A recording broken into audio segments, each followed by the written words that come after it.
आता कॉन्टिनेंट या शब्दाचा अर्थ समजून घेऊया. सर्वप्रथम मराठी अर्थ.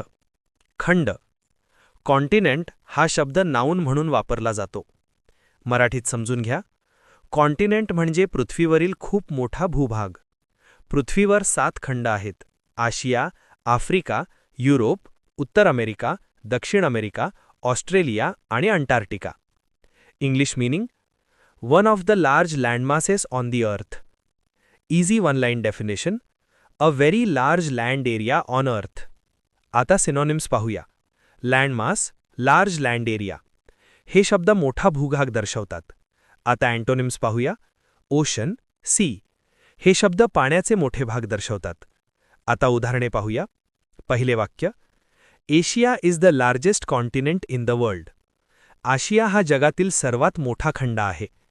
पृथ्वीवरील सर्व खंडांपैकी आशिया आकाराने सर्वात मोठा आहे. आता मित्रांनो, थोडा विचार करा. व्हिडिओ थांबवा आणि खालील प्रश्नाचे उत्तर कॉमेंटमध्ये लिहा. What is a continent? A. A small island. B. A large landmass on earth. C. A river. D. A mountain. तुम्हाला इंग्रजी मोफत आणि सोप्या पद्धतीने सुधारायचे आहे का? नियम अकॅडमीचा बेसिक इंग्लिश व्होकॅब्युलरी आणि ग्रामर कोर्स पूर्णपणे मोफत जॉईन करा. आत्ताच हा नंबर नियम अकॅडमी इंग्लिश नावाने सेव्ह करा. 9270275060.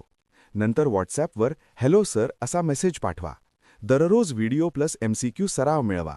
नंबर सेव्ह केल्यावरच लिंक उघडतील.